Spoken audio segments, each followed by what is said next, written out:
Warning: this episode of Unsolved contains graphic language and disturbing content.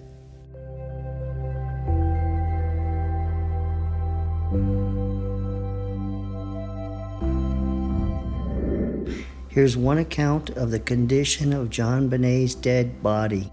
Dry blood was found around the entrance to the vagina, as well as hyperemedia or engorged blood vessels, indicating possible trauma in the tissue around and just inside the vagina. The hymen was not intact, and abrasions along the vaginal wall were visible.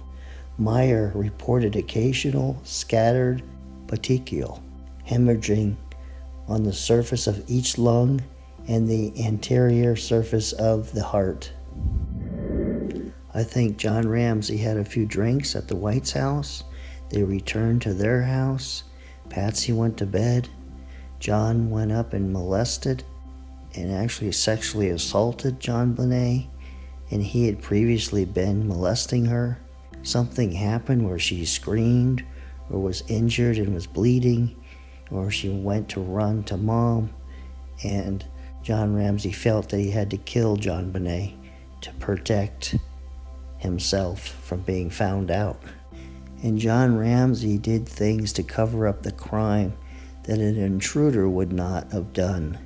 For example, he wiped JonBenet's legs off the blood and semen possibly off of her body.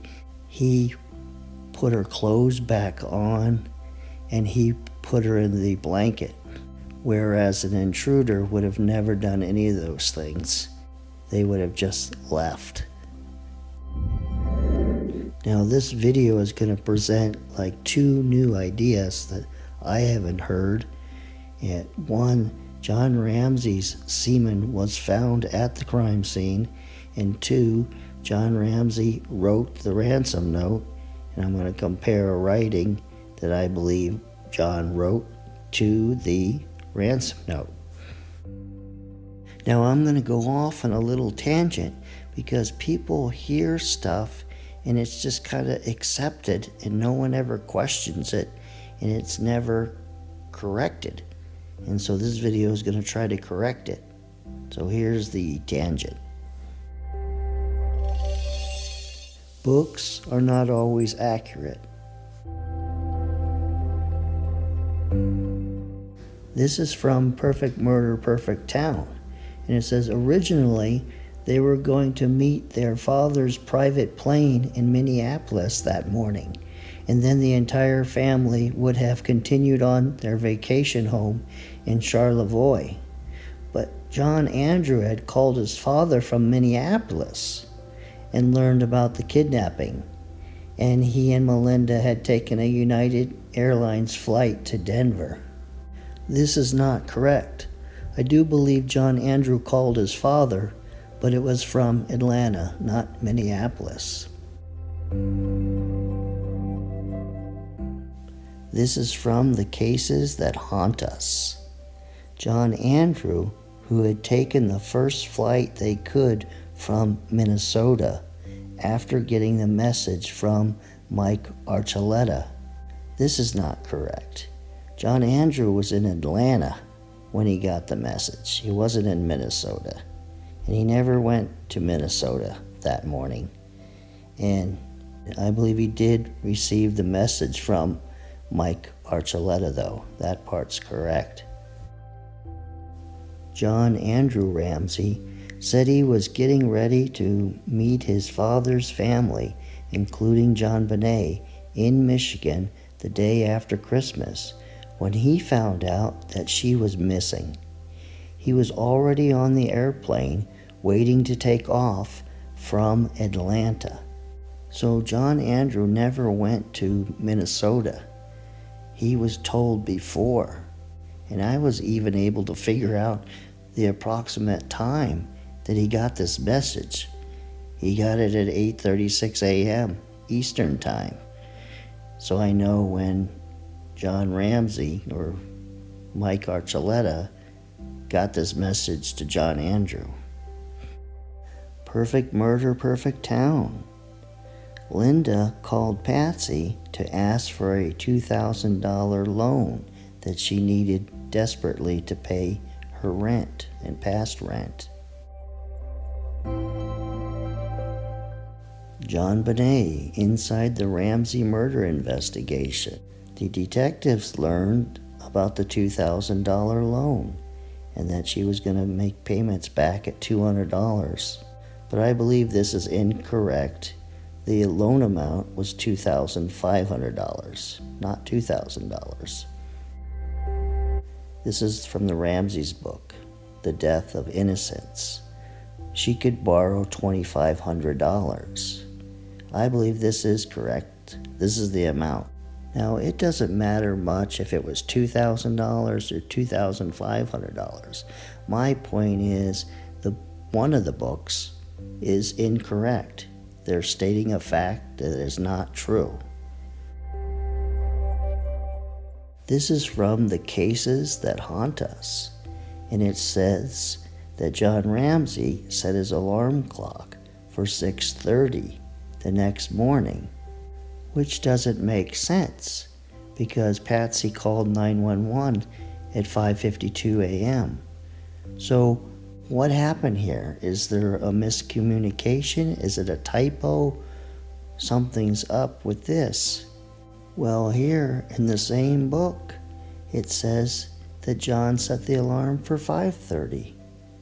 So it looks like it was a typo, was the mistake. But maybe it wasn't.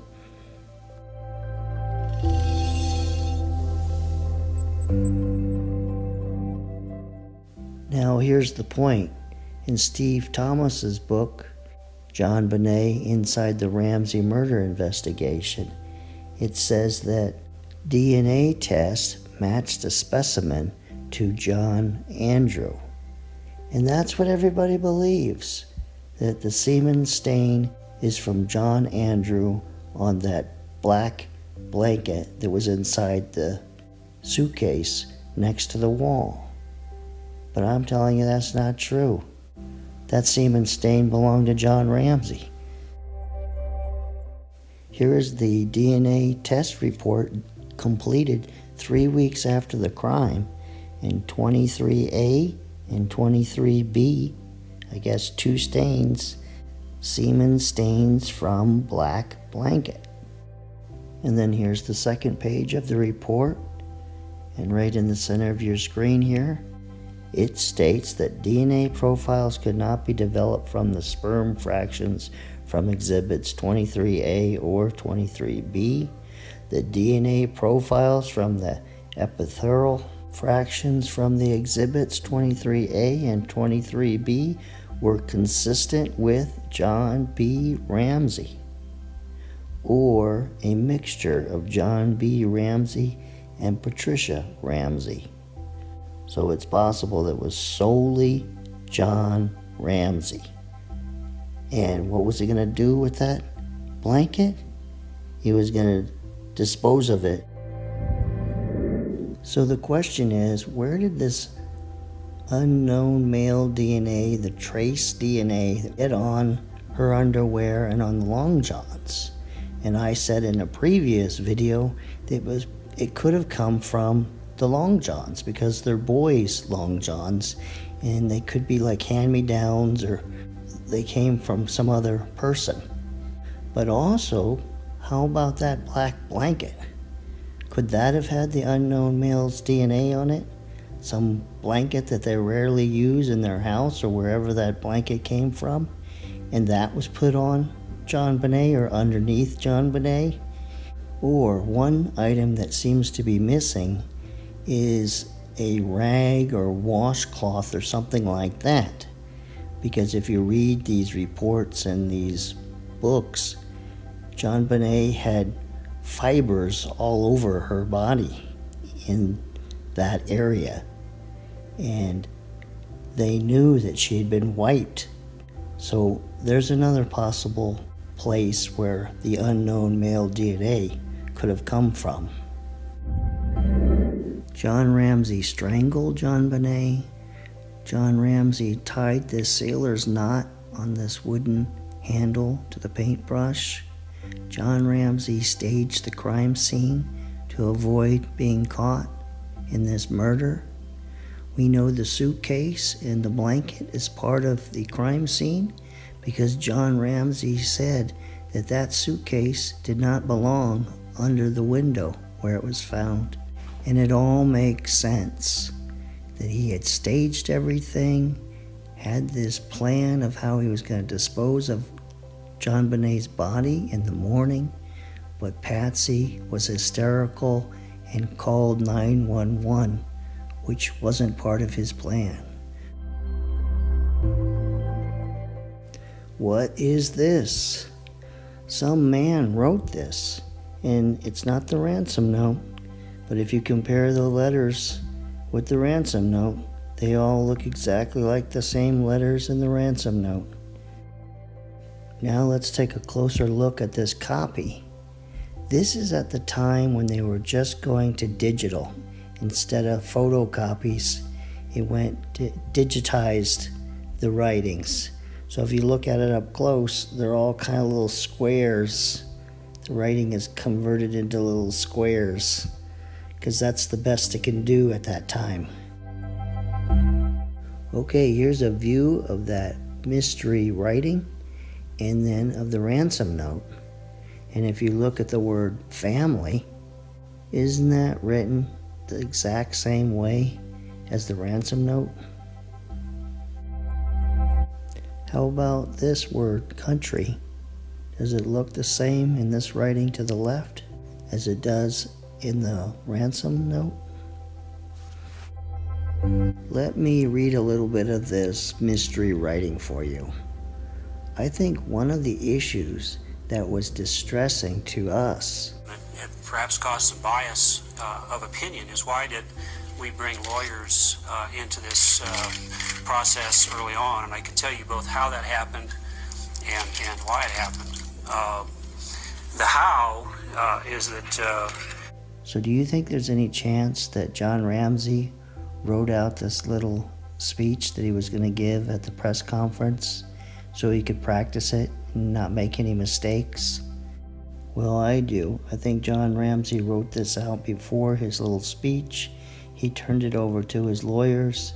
It got put in a big pile of papers, and through the discovery process, it got faxed to another attorney, and that's why it's kind of digitalized like that.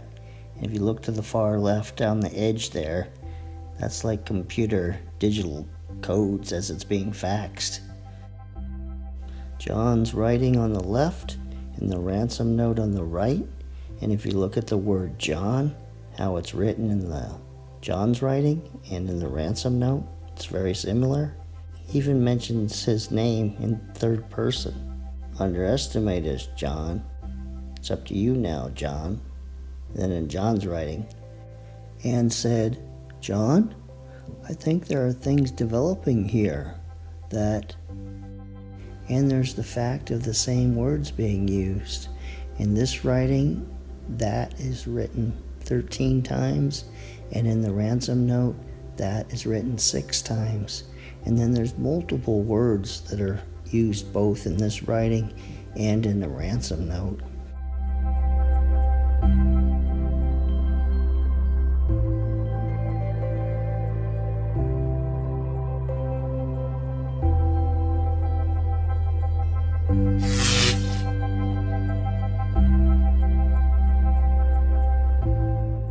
Well, maybe the Boulder police could get a copy of the original of that mystery writing, and maybe they could ask John Ramsey a few questions about that black blanket.